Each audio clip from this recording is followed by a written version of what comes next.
importante. Primero, la pandemia lo que ha mostrado es que hay 3 millones de trabajadores que viven en el mercado informal, que viven al día, que si no trabajan un día no comen. Ese mundo de 3 millones de personas estaba invisible y no nos podemos dejar de hacer los lesos, y tenemos que hacernos cargo.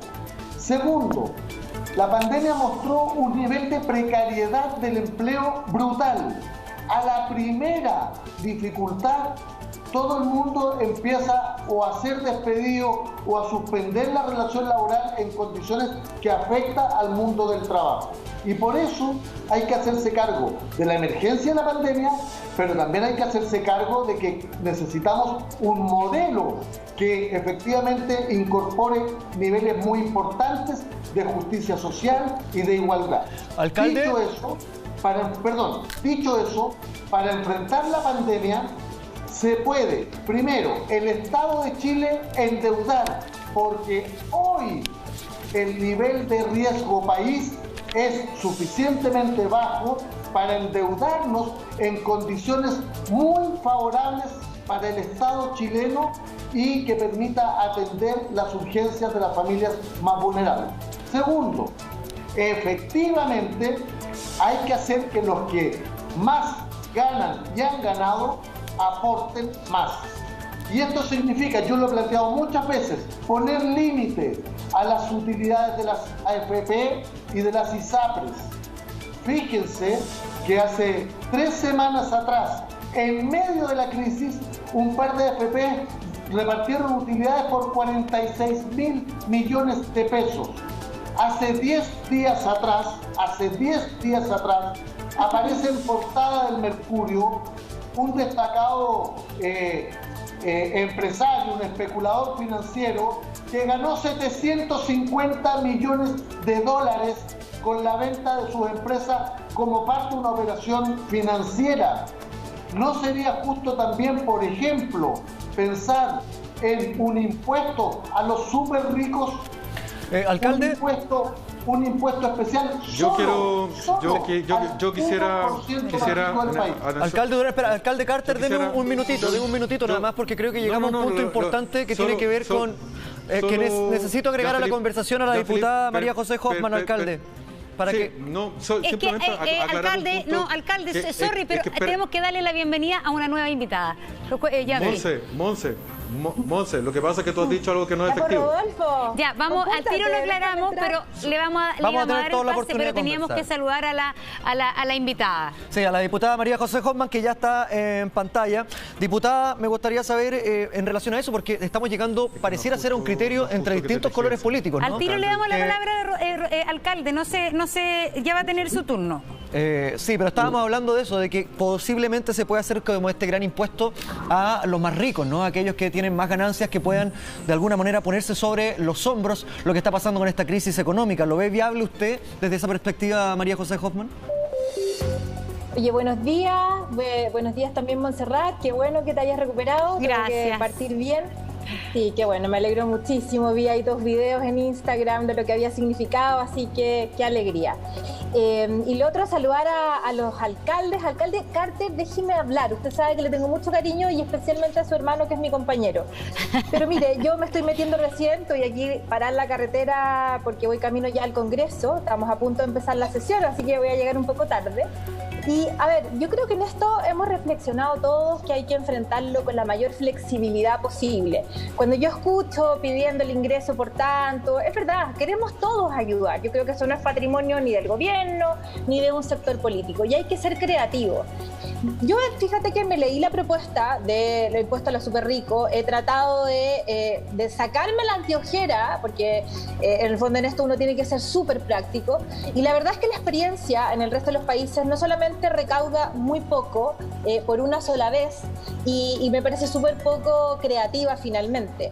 Yo creo, Montserrat, que lo que está haciendo hoy día el gobierno, junto con la oposición, porque hay que valorar eso, nos va a permitir tener un marco para poder hacer todas las políticas públicas que se han planteado. Desde la UDI nosotros también hemos planteado la posibilidad de un segundo ingreso, ojalá más alto, pero también, Monse, hay que en el fondo preocuparse no solamente de la protección social, que es la prioridad, sino de cómo reactivamos al país. Y eso tiene que ver con, por ejemplo, subsidios de desempleo para la segunda etapa. Entonces hay que ser muy creativo. Entonces yo creo que más que nosotros le pongamos un monto al ingreso, que obviamente que vamos a pedir que sea el más alto posible, acá lo que corresponde en el fondo es, o lo que yo creo que va a ser muy útil, es este gran acuerdo, que nos pongamos de acuerdo si van a ser 12.000, si van a ser 24.000 millones, para que podamos en el fondo hacer esas políticas. Pero ¿por qué no un impuesto a los súper ricos como algo agregado a esas políticas que usted menciona, diputada? ¿Por qué no, si igualmente sumaría? Porque lo que le estoy contando, al menos las experiencias de lo que yo he visto en otros países, sí puede ser que sumaría un poco, pero lo único que hace es que al finalmente sea una señal, a mí me parece que es una señal contradictoria, porque no recauda lo que tiene que recaudar, no, en el fondo, no soluciona el problema ni de la... Ahí tenemos un inconveniente técnico con la diputada Hoffman. Mientras tengo pendiente al alcalde Carter. Alcalde, usted quería mencionar algo hace unos minutos. Sí, me voy a sacar la mascarilla solamente para efectos que me entiendan bien lo que quiero decir. Monse, yo en ningún momento he sostenido que la gente saque sus ahorros y que pague la deuda. Es todo lo contrario, Montserrat. Lo repito lenta y claramente. Ese ahorro que la gente ha tenido durante años, en este minuto, esos chilenos tienen derecho a recuperarlo para esta emergencia, para el público especialmente más joven. Y el Estado debe reintegrarlo, al igual que cuando se rescató a los bancos el año 82. No es nada más contrario que pan para hoy y hambre para mañana. Es exactamente lo contrario, tal como lo entendió y lo explicó antes que yo la alcaldesa Peñalolén, a valor de hoy, de modo tal que cuando alguien se pensione en 20 años más, reciba el equivalente en el futuro con las utilidades respectivas.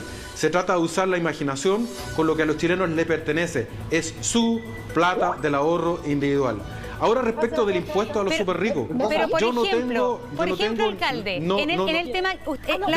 déjame terminar sí, pero le quiero poner la fórmula. Con el tema de los súper ricos. En la AFP, para que terminemos, en el tema de la AFP, ¿no debiera, por ejemplo, en esta contingencia, bajarse la comisión que se lleva en la AFP todos los meses?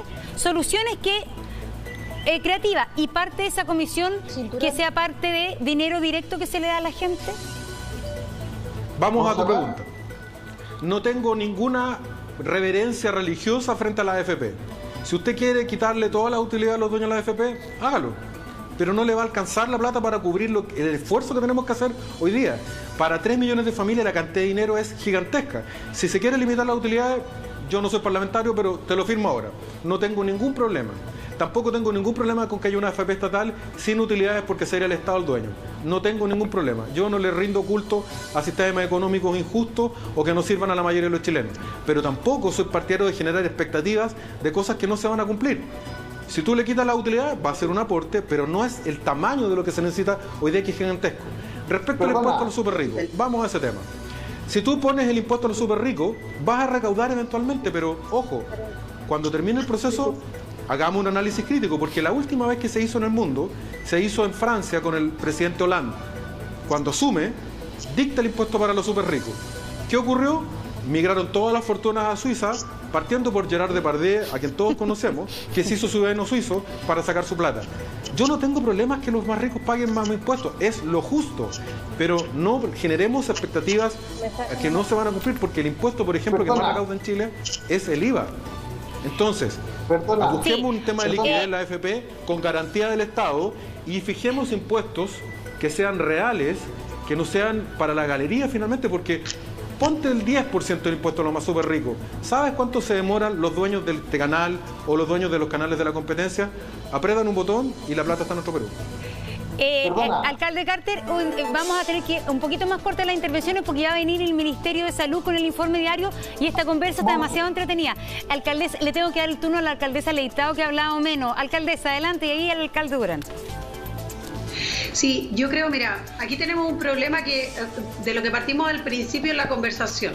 Yo creo que acá hay un gobierno que lamentablemente a veces nos cuesta creerle en algunos ámbitos porque entre el anuncio y la letra chica siempre hay una distancia demasiado larga. Y yo creo que, por ejemplo, yo he estado repartiendo cajas, conversando con la gente, me pregunta ¿por qué a mí no me llegó el bono COVID? Bueno, porque si yo tengo cargas familiares, no, lo que pasa es que el bono COVID era de las personas que recibían asignación familiar hasta diciembre. ¿Y qué pasa con las personas que recibían asignación en enero, en febrero? Quedaron fuera. ¿Por qué razón? Buena pregunta. ¿Por qué el Ministerio de Desarrollo Social pone esa limitación? Es para dejar, y en el fondo que el bono sea para menos gente, porque en la práctica no tiene ningún sentido haber dejado gente fuera, que fuera de enero o febrero, esa gente ya no recibió el bono. Después, oiga, es que yo no recibí el ingreso de emergencia. Y bueno, uno tampoco tiene respuesta, porque nosotros los alcaldes no tenemos cómo saber si a una persona, salvo los requisitos, y tratar de buscar y de contactar con asistente social para que lo trate de orientar por qué no lo recibió. Entonces, el esfuerzo que hay que hacer aquí también tiene que ver con que las políticas, los programas que se establezcan tengan claramente definido quiénes son los beneficiarios y también se transparente cuántas personas realmente recibieron ese beneficio, porque o si no aparece como algo demasiado grande y generoso, pero que en la práctica no sabemos y no tenemos claridad cuánta generosidad realmente hay del Estado respecto de esos recursos. Y yo comparto con Gonzalo de que aquí el principal problema que vamos a enfrentar y que tenemos mucho es el tema de la informalidad, un problema que viene atacando, digamos, a nuestras economías locales hace ya mucho rato, donde la gente además elige la formalidad no solo por un tema financiero probablemente, sino que además por un tema de vida. Hay muchas personas que prefieren la informalidad por un tema de la falta de flexibilidad en el tema de los empleos, para cuidar a los niños, mujeres, jefas de hogar, personas que cuidan a adultos mayores o personas postradas y que prefieren obviamente tener un trabajo informal pero que les da más libertad de movimiento, etcétera. Entonces hay que abordar esos temas porque en la práctica, si el Estado no se pone con eso, no vamos a tener la manera de resolver hoy día la necesidad de esa familia, y una caja de mercadería no lo va a resolver. Además de que todo lo que eso implica y da para otra conversación, si en realidad vale la pena, yo creo que no vale la pena hacer el esfuerzo de una nueva caja, sino que más bien estos otros sistemas con los que estamos algunos trabajando como programa piloto respecto de poner dinero a las personas para que compren en los negocios de barrio las cosas que realmente necesitan además. Entonces, ¿alcaldesa? Hay una necesidad que resolver. Ahora el Estado tiene que ponerse, y yo sí estoy de acuerdo con un impuesto a los súper ricos. Creo que hay señales que hay que dar. A veces es lo mismo que decir, oye, se rebaja la dieta parlamentaria. ¿Cuánto en la práctica va a ser eso? Pero tiene que ver con qué señales como país estamos dando. Y cuando el país da señales y esos ingresos que tengan un fin específico. Oye, y aquí hay varias cosas que no se han dicho. En el ámbito de salud no solo están las AFP, también están las ISAPRE. Hoy día todo lo que es COVID no está cubierto con las ISAPRE, y muchas ISAPRE no están, o sea, cuando tú te haces el examen no está cubierto. Algunas ISAPRE lo dan como parte del plan, pero otras no. Me gustaría preguntarle al alcalde Durán también, porque cuando la diputada Hoffman hablaba del impuesto a los súper ricos, no sé si lo interpreté bien, pero usted ponía una cara como de que no es tampoco lo que se logra recaudar con ese impuesto, ¿no es así? Es que además es bien insólito lo que vivimos en este país cuando debatimos estos temas. La otra vez cuando propuse límite a las utilidades de las AFP, alguien me dijo, sí, lo que pasa es que hay un estudio que dice que si restringimos las utilidades de las AFP, solo permitiría aumentar las pensiones en un 2%. Bueno, pero ¿por qué no pueden aumentarse en un 2%? O, por ejemplo, destinarlas solo al 40% de pensiones más bajas, en cuyo caso probablemente subirían un 10%, y que eso signifique recortar las utilidades de personas que se han enriquecido con un modelo de previsión, dicho sea de paso, heredado de la dictadura, que les ha significado grandes utilidades a costa de las pensiones miserables de la gran mayoría de los chilenos. ¿Por qué no podemos hacerlo? Aun cuando sea poco, que no creo que sea tan poco, porque podríamos focalizarlo en quienes más lo necesitan. Y cuando decimos impuesto a los súper ricos, se dice, bueno, pero es que sería poco y hay que ser más creativos. Bueno, pero ¿por qué no hacemos el esfuerzo y por qué no ponemos en el centro a las personas que están sufriendo Perdone que le diga, este debate, hablamos de cifras, hablamos de los capitales que llevarían las empresas a otros países. Acá estamos hablando de gente que se está muriendo. ¿Sabe que yo tengo las ambulancias municipales, 12 horas, toda la noche, el equipo de salud en la costa del San José, y la gente se nos muere en la ambulancia?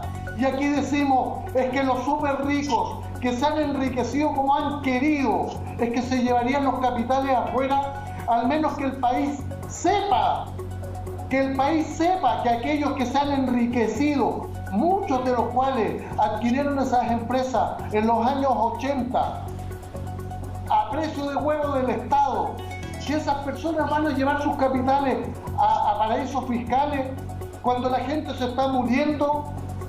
Quiero decirle que todos los días, ¿qué opina de esto? Me informan de una persona de Independencia que se muere. Entonces aquí hay que terminar el modelo de la caridad de la caja de mercadería y pasar a un modelo de justicia social en que los que tienen más aporten más para la crisis y para construir un país más justo. Sí, le quiero poner un ejemplo a María José Hoffman. Aquí hay una propuesta que el año pasado una mujer que trabajó en la bolsa, que fue dirigente de la bolsa, propone un capitalismo equitativo. Ella señala, que es Janet von der Zorf, señala que aquí es necesario, por una vez, que los empresarios regalen parte de sus acciones a un fondo público. Y que eso de alguna manera daría un punto de partida para hacer más contundentes las arcas fiscales, de modo de hacer una repartición inicial que sea un poco más equitativa. Y esa parece ser una propuesta original de una persona que trabaja en la bolsa, que pertenece, hay que decirlo, a una de las grandes fortunas de Chile también, y que ella plantea que esto sería una cosa no solamente de gesto, sino que financieramente importante. ¿Qué opina María José Hoffman? A ver, es fácil, Monserrat, hacer caridad con lo ajeno. Es que esto no es con lo ajeno. Haber distintas... Esta propuesta no es con lo ajeno. Y eso es un impuesto, sí, pero mire, a ver, sí, yo creo que el alcalde Carter ha sido súper claro en la flexibilidad que uno tiene que tener. Pero yo insisto, este impuesto o este cambio no soluciona el problema, no es suficiente y además genera efectos negativos, como que la gente lo que hace, la gente que tiene muchos recursos, saca sus recursos y los pone en un país donde sepa que no se los van a quitar. Eso lo hace cualquiera, usted, yo, cualquiera que nos está escuchando. Lo que pasa hoy día, y yo quiero decir, no, déjeme hablar usted. Lo que yo quiero decir, porque me carga ya que estén todo el rato tratando de dejar aquí como que los pobres son buenos, los ricos son malos. Aquí hay buenos y malos en todas las clases sociales. ¿Ya? Ay, justo estábamos en la parte polémica. Diputada Hoffman, ya la vamos a hacer volver. Claro. Yo quisiera, sí. Monse. Sí, lo que pasa es que... adelante, sí, lo que pasa alcalde. es que se ha hecho una... Y lo que tenemos que hacer, hay un dirigente que no tiene ni casa y está haciendo una olla para su vecino. Tenemos ninguna propuesta, hay que ser pragmático. Pero a mí no me parece que sea necesario, déjeme terminar, a mí no me parece que sea necesario. Lo que tenemos que hacer es una combinación virtuosa entre lo que puede dar el Estado y el sector privado. Nunca el Estado va a poder reemplazar el emprendimiento de las pymes, del comercio. Yo veo aquí y yo valoro lo que hacen los alcaldes, porque pucha que se han sacado la mugre y hay que sacarles el sombrero. Pero también la gente pobre, que es la gente más necesitada, necesita mucha ayuda. Pero también los comerciantes, también las pymes. Yo veo Valparaíso, San Antonio en el suelo. Entonces tenemos que tener diversas herramientas. Por ejemplo, ¿qué está pasando con los independientes? Seguimos con el proyecto trancado en el Congreso. Entonces, mire, si usted quiere decir que yo diga que no impuesto para los ricos, a mí me parece completamente innecesario, aunque sea impopular. Aquí hay que probar de todo y hay que, en el fondo, sacar lo mejor. El Estado no es ni bueno ni malo, el mercado no es bueno o malo, somos las personas. Pero mire, le voy a poner otro, pero un segundito. Lo que pasa, diputada, que esta propuesta es una propuesta creativa. Usted está pidiendo propuesta creativa, porque esta propuesta de Janet von der Zorf dice, no es que se le suban los impuestos a las empresas, sino que debe haber una donación, un impuesto de una vez, de modo tal de igualar un poco la cancha, porque en este país hay 10 familias que concentran un porcentaje de la riqueza, la verdad que poco comparable con lo que ocurre en otros países. Son 10 familias. Ella dice, estas 10 familias debieran por una vez, para igualar un poco la cancha, donar parte de su capital con objetivos estatales y de política pública y social clara. ¿Esa propuesta le parecería interesante conversarla? Lo que pasa, yo creo que eso ya está pasando. Yo he visto varias familias que están haciendo donaciones importantes, pero no es una donación, porque la donación, como pregúntele a Giorgio Jackson, es un acto de caridad, de generosidad. Esto es un impuesto. Eso no es una donación, es un impuesto, pero por una vez, se llama capitalismo. Claro, obvio, es que sí, es que después de lo de Jackson yo creo que quedamos todos confundidos con lo que significaba donación. pero la verdad es que yo creo que es bien distinto. Sí, estamos hablando de otra cosa, sí, está bien que lo defienda, pero yo lo que entiendo es que eso no sería una donación, sino que